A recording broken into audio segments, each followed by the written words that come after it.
Hi, everyone. I'm Vanya Malloy, the director of the Syracuse University Art Museum, and I'm here today to do a short lunchtime talk with you on Elizabeth Catlett.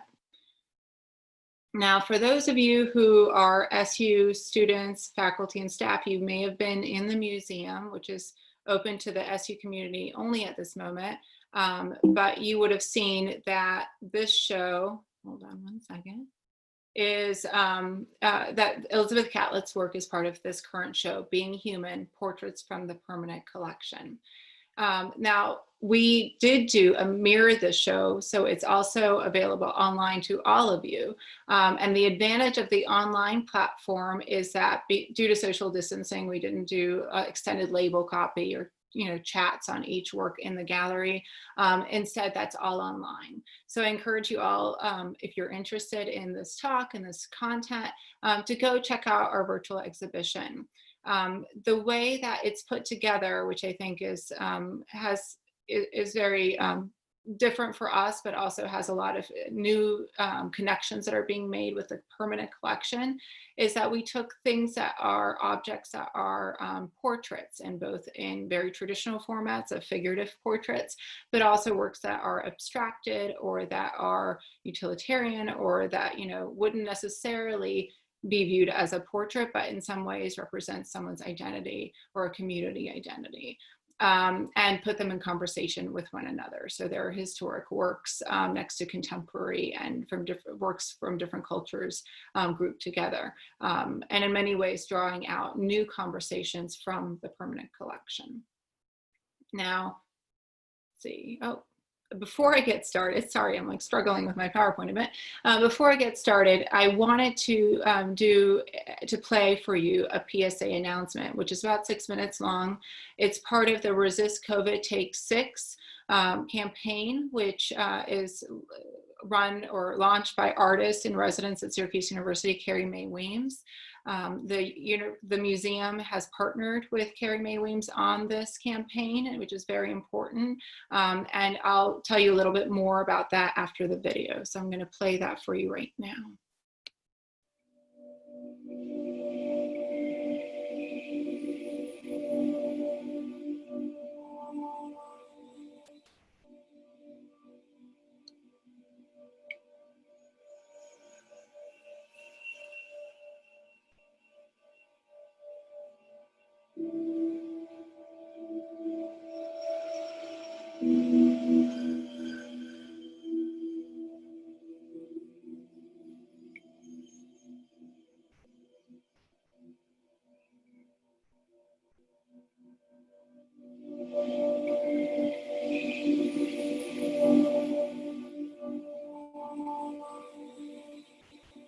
COVID-19 is not a hoax, but deadly real.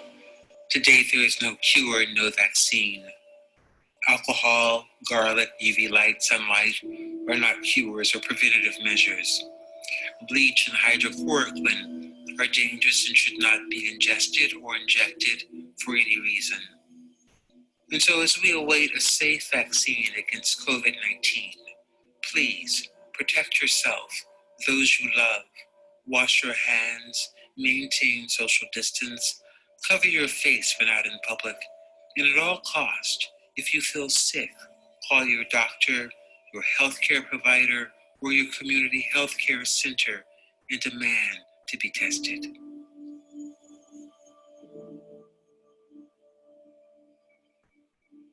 It's indisputable. We're New York, a hard topic. Either work to normalize the pain or trying to stop it. If you look close, you can see the karma. Can't nobody breathe, my whole city is Eric Garner. Wonder where we find peace on this current line. Policies got our kids on the borderlines of democracy. So hyped to go back to normalcy. Wars, genocide, poverty, white supremacist monopoly takes so much trauma to maintain economy. The wisdom of history will change the way we see. Poverty's another POV, so quarantine is really R&D. Police still see our kids more as disorders, crimes, so please tell me there's a poet in the chorus line to speak our medicine like love and action. Hope it causes chain reactions and inspires more than just a caption.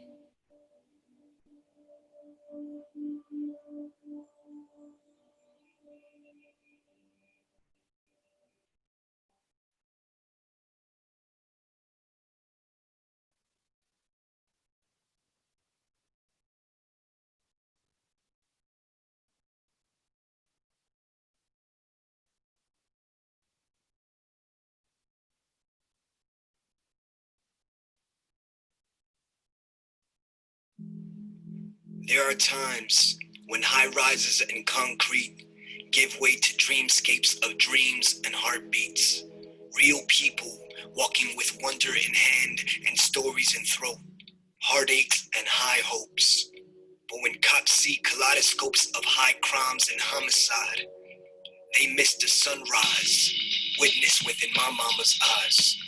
Upon inspection, they figure their perception is correct, not realizing a reflection of discriminating intellect. Y por un lado, yo entiendo que en ese barrio han matado y drogado y han hecho lo peor. Pero mi hermano, no es justo que por eso te des susto cada vez que yo camino a tu lado o alrededor. Yo no soy un criminal por haber nacido aquí, porque en hecho el crimen me lo hace tú a mí.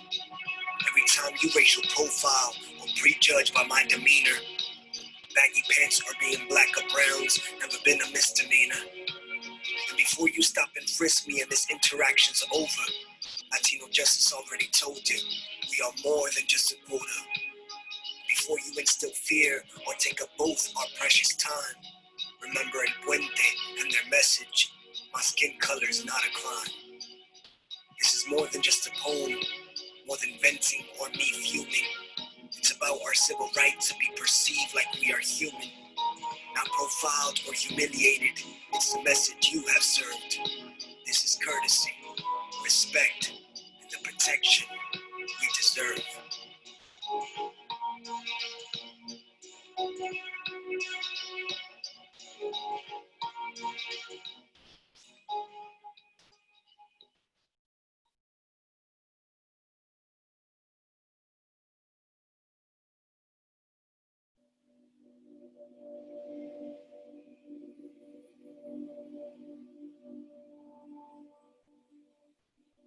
We've landed at democracy, where everybody wanna go back to the old normalcy. I'm talking wars, genocide, and poverty. White supremacy, jails, these ain't drama-free. Education, cussing, the plutocracy.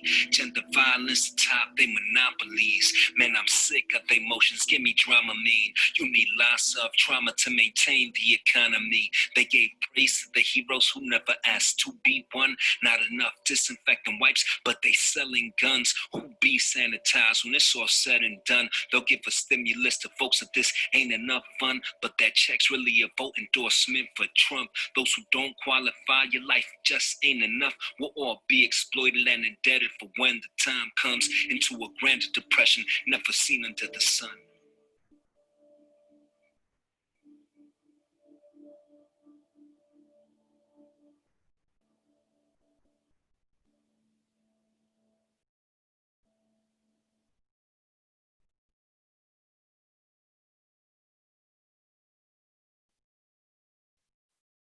So thank you all for watching this PSA, and as you saw, it was a collaboration.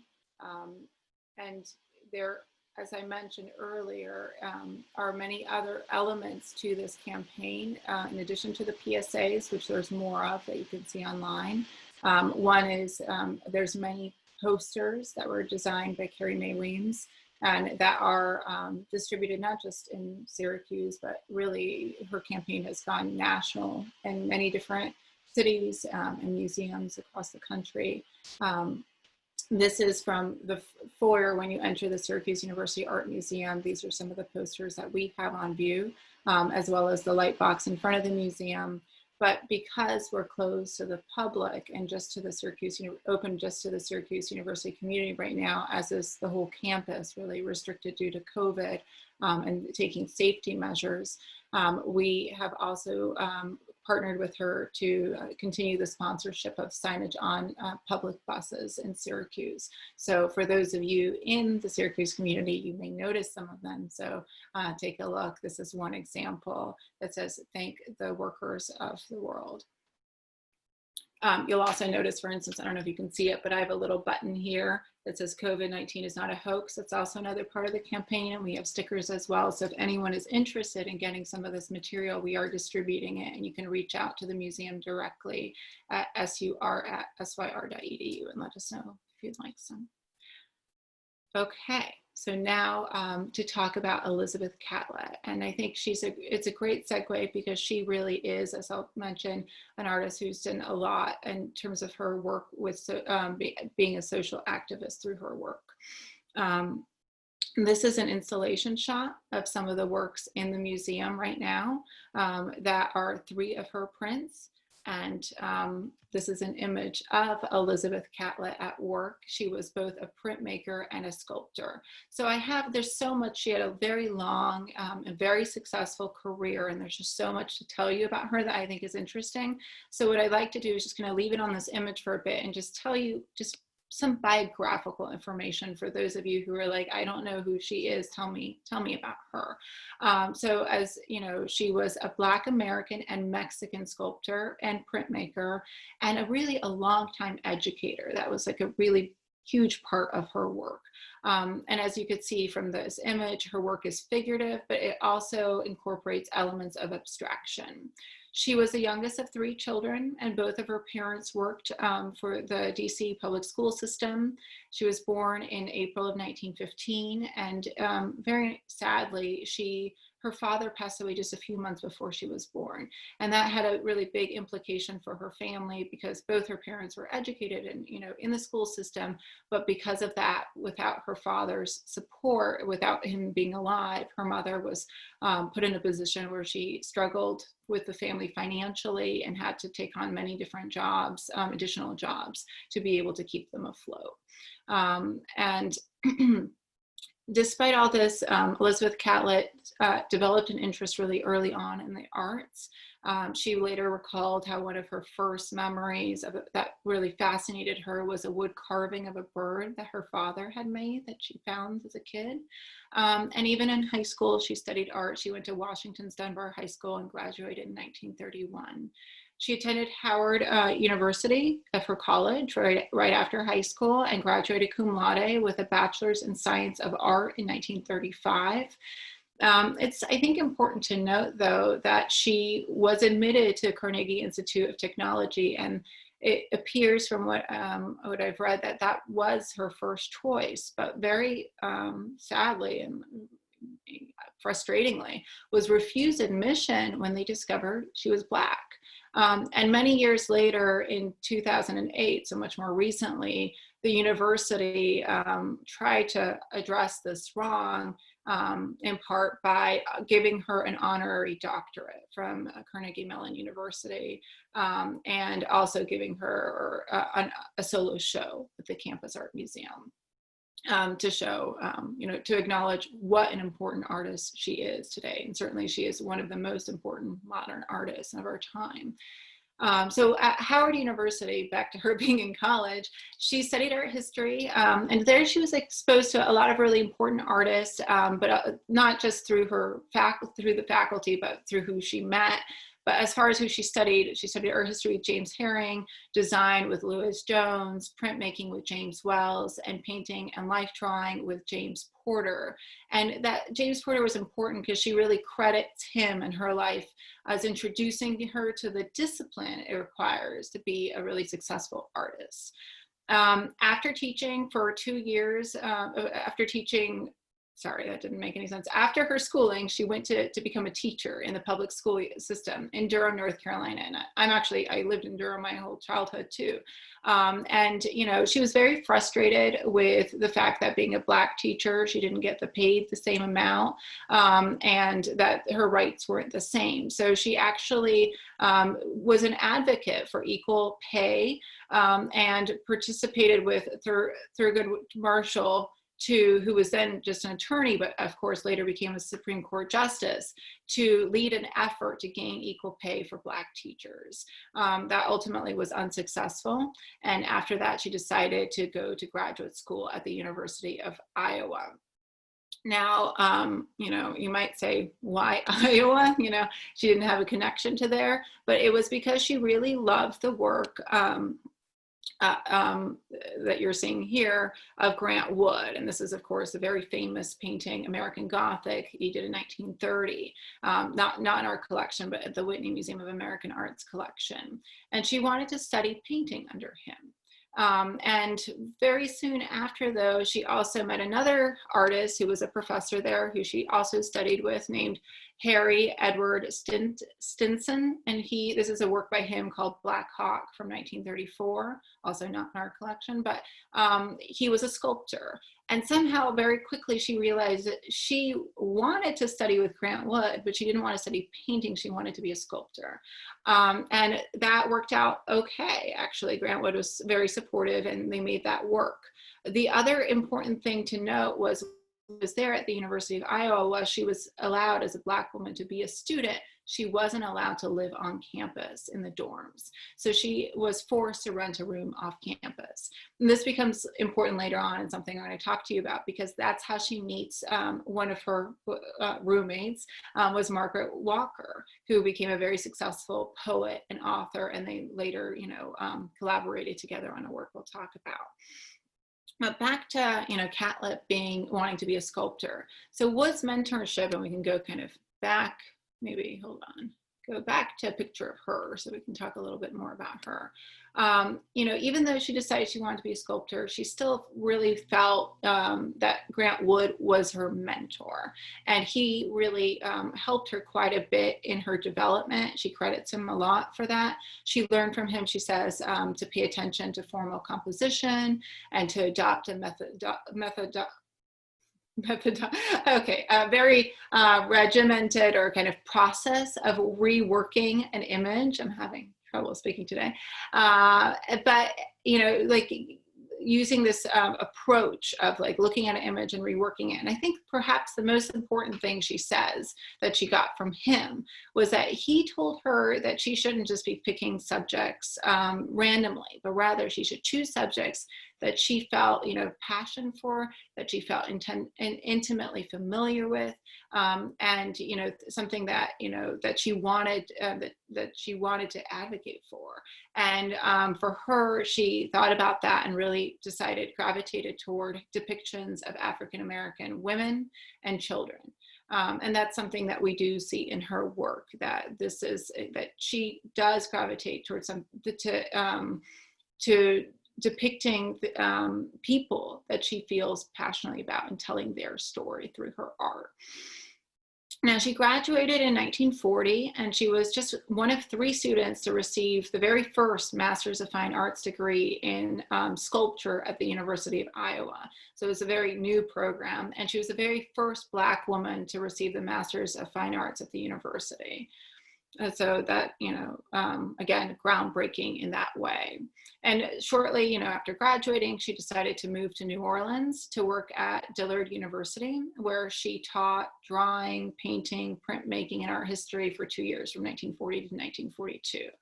And when you hear about her and her role as a teacher, which throughout most of her life, I think until the mid-70s, she was a teacher, as well as an artist, but she was such an advocate for her students. I mean, I think it's along the lines when you hear about other artists like Joseph Albers, who's a very accomplished artist, people say how transformative and important, that he was. And the same is true for her. And one really great kind of story that I read that I thought would be a good illustration is when she was there from 1940 to 1942, there was a major Picasso retrospective that traveled to what's now the New Orleans Museum of Art, which is located in City Park, where at the time African Americans were not allowed. And she arranged to have her students bus to the museum's entrance on a day when it was closed to the white public, so that they could see the exhibition. And it took a lot of effort on her end, and it certainly would have been easier just not to do it. But she felt so strongly about it. And most of her students who were art students had never been to an art museum before and got to go and see this Picasso show because of her. And so there's a lot of stories like that, where she was such an important advocate and such a strong and influential presence in the lives of these emerging artists that were coming up through the school system. Now, she spent, when she wasn't teaching, her summers in Chicago, and she credits that as being very important in introducing her to a very active artistic community. And when she was there, she studied ceramics at the Art Institute of Chicago and lithography at the south side of the Community Arts Center. And in 1942, she moved to New York City, and she taught adult education classes at the George Washington Carver School in Harlem and lithography at the Art Institute League of New York, where quite a lot of people studied, actually.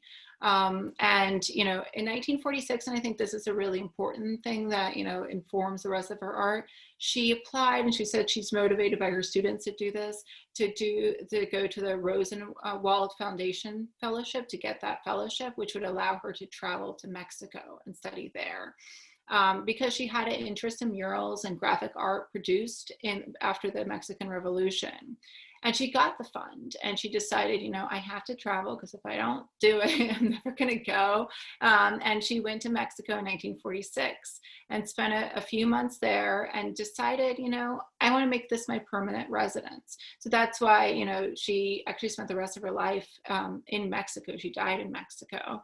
And part of it was a response to the Cold War escalation. So there was a lot of, you know, unfriendliness happening by the US government to artists who were liberal, who were intellectuals, activists at the end of World War II. And I know this also from my research on Alexander Calder, where, you know, the House of, I think it was Un-American Activities, investigated him and put him on a blacklist. And he, similarly to her, ended up spending a lot of his time in France as a result, because he didn't feel as welcome during that time in American history. So while she was there, and this was really important to her career, because she befriended a community of artists, and I'm going to say this wrong, was Taller de Gráfica Populaire, so TGP for short is what they abbreviate it, often referring to the group. And there was a lot of artists who had a similar interest to her own. And this is where she fell in love and married the painter and printmaker Francisco Mora. And she married him very soon after 1947. And so this is a place where she credits how a lot of her printmaking style developed, and her use of color and saturated colors and techniques. You know, she really became immersed in Mexican life and culture. And one of the things she mentions is how she realized there's so much common ground, how in fact a lot of, you know, Mexican people and African Americans share not just experiences and histories, but also heritage, how there was a lot of intermarrying between indigenous people, Spanish and people, and African people, and that there were these shared ancestors in these communities that she wasn't originally aware of. So now, to kind of break away from her background a bit, we can take a look at some of her art. This is a pairing that's in the museum right now. This is my very poor attempt at an installation shot that you'll see. And you can see here a little bit more closely. On the left is a work by Elizabeth Catlett titled Survivor. And on the right is actually a photograph in the collection from Dorothea Lange, the very famous American photographer who did a lot of documentary photography in this era, Slave with a Long Memory from circa 1937. And there's clearly, we don't know for sure, at least I haven't seen anything definitive, but it seems like maybe Elizabeth Catlett saw this image and was inspired by it, because they look so compositionally similar. But regardless, the other thing that is important is Elizabeth Catlett talks about how her grandmothers that she got to know, they knew about slave experience. Her family was slaves, her ancestors. So there was this firsthand passed down knowledge that she was hearing from her grandmothers about the life experience of a slave, and something that she really wanted to address in her work.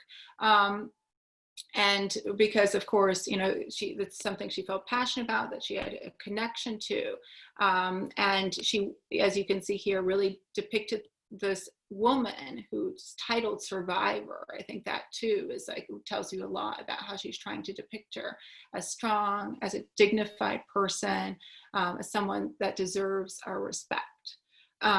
And as far as the technique, this is where she talks about, this is a lino cut. It's very textured, and it has like a rich tonality that she talks about picking up from her time in Mexico and from that TGP collaborative and colleagues there. And the subject matter too is something that group was interested in, depicting working women, laborers, and also mothers and children. Dorothea Lange's photograph was something that she may have seen, because they did get quite a bit of distribution of her images. And this one is called, as you can see here, Slave with Long Memory. And I think it's also a very dignified photograph as well. So there's a lot of parallels. Now, the other part I wanted to mention, let's see what the next slide is. Oh yeah, the poems. Before we I wanted to play a poem for you, but before I do, I wanted to tell you a little bit more about what happens to Elizabeth Catlett after her, when she went to Mexico. So she develops an interest in Mexican life. She really becomes immersed in the culture. She has children there. And, she decides essentially to become a Mexican citizen. And in 1962, she does that. And because of her apparent political affiliations, she was denied entry to the United States until 1971. And the reason being, there was quite a lot of people who lobbied on her behalf to make this happen. She got a visa to attend the opening of her solo show at the Studio Museum in Harlem, which, I mean, that's a huge venue in New York City that is really high profile. And this is really when she's starting to get so much public recognition. She was also barred from her country of origin, which is, I mean, it's just terrible to think, and they kind of took her away her citizenship. And it wasn't until 2002 that she was able to get her US citizenship back. But she still, despite all, and part of it was, very hard on her. But throughout all of this time, she was always involved and proclaimed solidarity with civil rights, the Black Power movement, and emphasized the role of women in these movements. And in fact, in January of 1970, Ebony magazine featured an article on her titled, quote, "My art speaks for both my peoples," and showing, her connection not just to the US, but also to Mexico. So going forward in this, I wanted to play a poem. So remember how I mentioned that she was in a roommates with Margaret Walker, the author and poet. Well, Margaret Walker wrote a really wonderful poem called "For My People" in 1842, and Catlett later in 1992 decided to create 6 lithographs that go alongside the poem that kind of are meant to be seen with it, and published it almost as an artist book kind of format. And so these are 3 of these the lithographs are on view, and if there's also the poem that's meant to be seen with it. So I will play the audio, hopefully this all works, and kind of go through some of the lithographs so you can see them, that and get a better sense of what they look like. So here we go. For My People by Margaret Walker Alexander. For my people everywhere, singing their slave songs repeatedly, their dirges and their ditties and their blues and jubilees, praying their prayers nightly to an unknown God, and bending their knees humbly to an unseen power. For my people lending their strength to the years, to the now years, and the gone years, and the maybe years, washing, ironing, cooking, scrubbing, sewing, mending, hoeing, digging, planting, pruning, patching, dragging along. Never gaining, never knowing, never reaping, and never understanding. For my playmates in the clay and dust and sand of Alabama backyards, playing, preaching, and doctor, and jail, and soldier, and school, and mama, and cooking, and playhouse, and concert, and store, and Miss Chumby, and hair, and company. For the cramped, bewildered years, we went to school to learn, to know the reasons why, and the answers to, and the people who, and the places where, and the days when. In memory of the bitter hours, when we discovered we were Black and poor and small and different, and nobody cared and nobody understood. For the boys and girls who grew in spite of these things to be man and woman, to laugh and dance and sing and play and drink their wine and religion and success, to marry their playmates and bear children, and then die of consumption and anemia and lynching. For my people, thronging 47th Street in Chicago, or Lenox Avenue in New York, or Rampart Street in New Orleans, lost, disinherited, dispossessed, and happy people filling the cabarets and taverns, and other people's pockets needing bread and shoes and milk and land and money and something all our own. For my people walking blindly, spreading joy, losing time, being lazy, sleeping when hungry, and shouting when burdened, drinking when hopeless, tied, tangled and shackled among ourselves by the unseen creatures who tower over us omnisciently and laugh. For my people blundering and groping and floundering in the dark of churches and schools and clubs and societies, associations and councils and committees and conventions, distressed and disturbed and deceived and devoured by money-hungry, glory-craving leeches, preyed on by facile force of state and fad and novelty, by false prophet and holy believer. For my people standing, trying to fashion a better world from confusion, from hypocrisy and misunderstanding, trying to fashion a world that will hold all the people, all the faces, all the Adams and Eves and their countless generations. Let a new earth rise. Let another world be born. Let a bloody peace be written in the sky. Let a second generation full of courage issue forth. Let a people loving freedom come to growth. Let a beauty full of healing and strength of final cleansing be the pulsing in our spirits and our blood. Let the martial songs be written. Let the dirges disappear. Let a new race of men now rise and take control.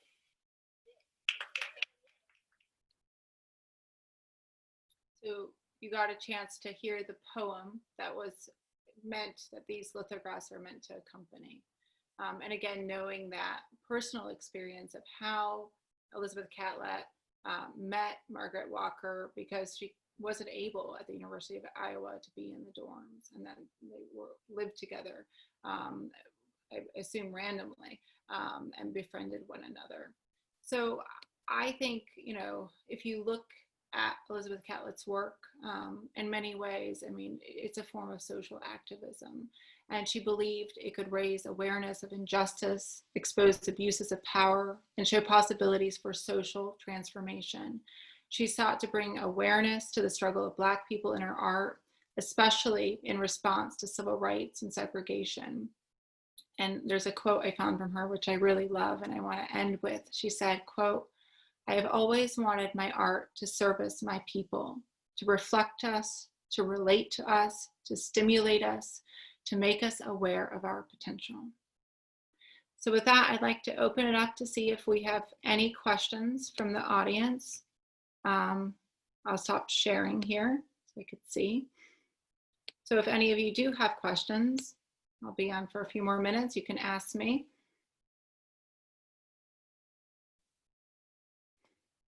And in the meantime, I can just tell you a little bit more about our virtual program. So this is just one of the lunchtime lectures. There's going to be quite a few more. There's a few more by my colleague, David Prince, that you may have seen already.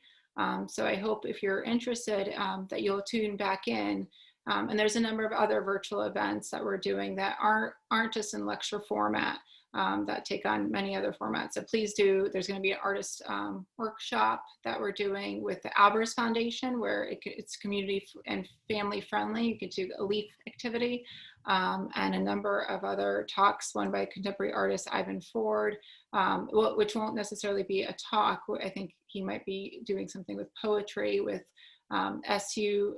There's a SU student who we've done quite a lot of wonderful work with, including exhibitions. He curated recently one, Evan Starling Davis, that he's going to be speaking with Ivan for this virtual talk in October. So if you're interested in any of this, please check out our website, put it on your calendar, and they're all virtual, so hopefully it'll be easy to access.